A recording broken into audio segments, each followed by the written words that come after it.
ഏറ്റവും പുതിയ കാലാവസ്ഥ ഭൂപടം കാണിക്കുന്നത് 874 മൈൽ നീളത്തിൽ യുകെയിൽ എമ്പാടുമായി കനത്ത മഞ്ഞുവീഴ്ചയുണ്ടാകുമെന്നാണ്. WXChat പറയുന്നത് രാജ്യത്തിന്റെ ഏതാനും ഭാഗങ്ങൾ ഒഴികെ മറ്റിടങ്ങളിലൊക്കെയും വരുന്ന മാസം മഞ്ഞിൽ പുതയുമെന്നാണ്. ചിലയിടങ്ങളിൽ 24 സെന്റിമീറ്റർ കനത്തിൽ വരെ മഞ്ഞുവീഴ്ചയുണ്ടാകുമെന്നും അതിൽ പറയുന്നുണ്ട്. ക്രിസ്മസിന് മുൻപ് അനുഭവപ്പെട്ട ഇത്തരം തണുപ്പിൽ നിന്നും വിഭിന്നമായി പലയിടങ്ങളിലും മരവിപ്പിക്കുന്ന തണുപ്പും അനുഭവപ്പെട്ടേക്കാം. WXന്റെ പ്രവചനം സത്യമാവുകയാണെങ്കിൽ മഞ്ഞുവീഴ്ചയിൽ നിന്നും രക്ഷപ്പെടുന്ന ചില സ്ഥലങ്ങളെങ്കിലും യുകെയിൽ ഉണ്ടാകും.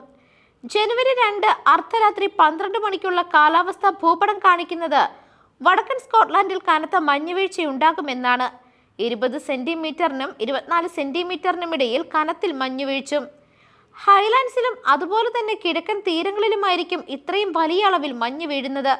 പകൽ സമയമാകുന്നതോടെ മഞ്ഞുവീഴ്ച ദുർബലപ്പെടും. തെക്കൻ ഇംഗ്ലണ്ടിലും വെയിൽസിലുമായിരിക്കും ഏറ്റവും അധികം മഞ്ഞുവീഴ്ച അനുഭവപ്പെടുക. News desk മെഗ്നവിഷൻ.